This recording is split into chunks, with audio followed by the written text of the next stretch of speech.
So Maths Olympiad 1966.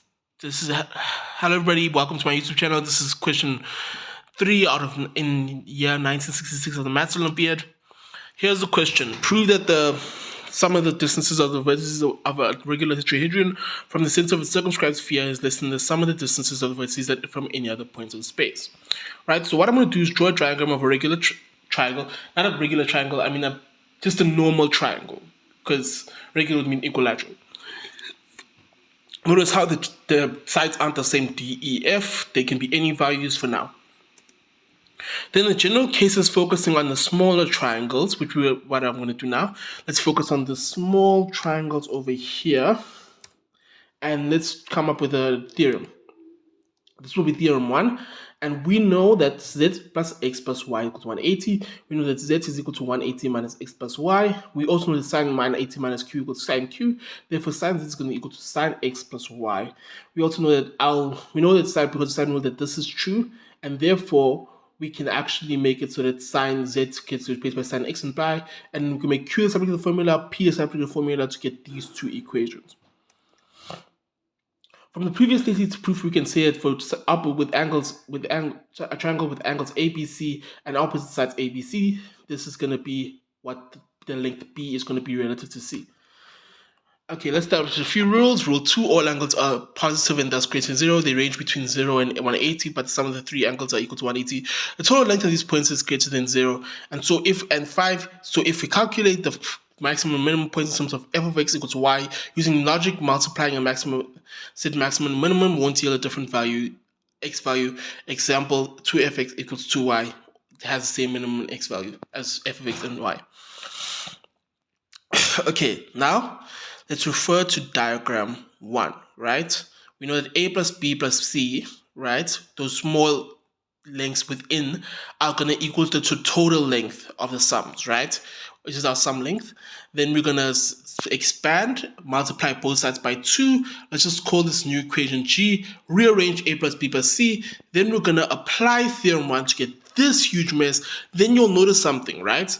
Look at it. We have denominator sine u plus t, sine u plus t, sine y plus z, sine y plus z, and it continues like that, right? So we're going to simplify and break this out into 3 long equations, which are practically the same. Then we're going to move on to theorem 2 that we're going to prove, right? We know that the following compound angle rules are to be true. These are your compound angle rules. And now let's do some algebra, right? Let us say, what if you subtract these two values, and then we're going to do one where we add the two values, and we get, if we subtract the two values, 2 sine b cos a. Do the same when you add the two values, and you get 2 sine a cos b. Add cos a plus, add the cos sum equations, and we get cos a plus b, and subtract the two, we get 2 sine a sine b.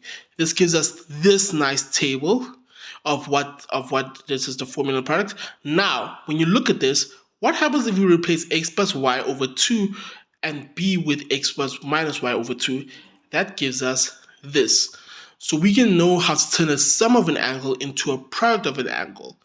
Look at it? Great. Then what we're going to do is look at a proof for theorem 2 continued, because now we're going to get to the good part, right? We know that all of these equations are taking basically this form just 3 different ways, right? What if we just, split up this based on some compound angle sum? Then we look at this and we say 2 divided by 2. We're going to see this as a fraction. Expand and we get this. Simplify by eradicating the signs and we get this. And then we're going to say take an inverse cos, and that's sec, right? Then that's theorem 2. This is theorem 2. We're then going to apply theorem 2 to all of these equations to get this. Great. Now we have 6 angles to find the overall maximum. I will take the derivative in respect for each function, and it is important to treat the other values as variable. And it is important to note that we're going to treat the other values as variables. So if I take the derivative of this, the other two will fall away because they're not necessary. They're going to be seen as variables, and variables divided by 0, 0. Okay, cool. So that's going to give us this equation. So we're going to get 0 tan u2 sec 2 sine u2 over 2 minus u of 2. And we can do this over and over again. And we get the derivative with respect to g and that. Then what we're going to do is now we have a simplified form, theorem 3. It is easy to see this equation takes two forms, this form and this form. These are basically the equations for all of this. So what we're going to call this is type 1 and type 2, and we're going to solve for each, right? So we need equals 0. So what we're going to do now is when we solve for 0, we get these equations. So either a equals b, or a equals 360 plus b, or equals minus b, or a equals 360 minus b.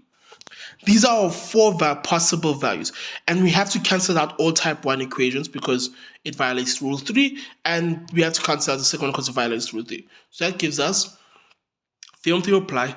Using logic, we get an answer where the minimum value at the turning point is going to be equal to u equals t, w equals x, and y equals z.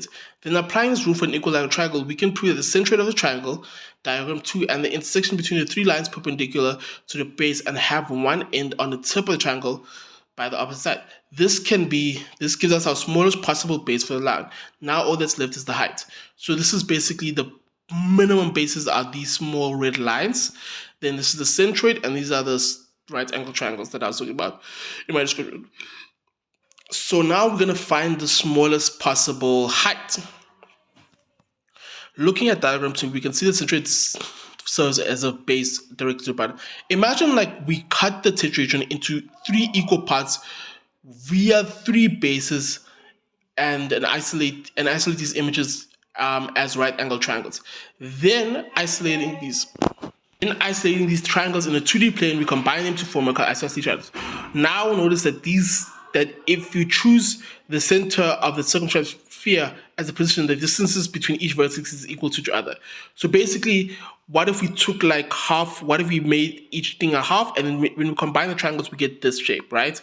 We have the radii, and then we have the base, which is basically our minimum base as before. Then the isosceles part comes from the fact that it's a regular tetrahedron, so we're picking those sides of the equal length. Then we know that if we that in diagram A equals B within the possible small isosceles, within its smaller isosceles triangle, that C equals D and that E equals F. This is basically the angles here. Sorry, I didn't mention these, but these are basically the angles. We know that the angles are going to be equal because they're opposite isosceles triangle. This means that if we select the smallest base, that the smallest height sum required will be the radius of the regular tetrahedron of a circumscribed sphere. That is our answer, and that is my proof. It's a bit complicated, but yeah.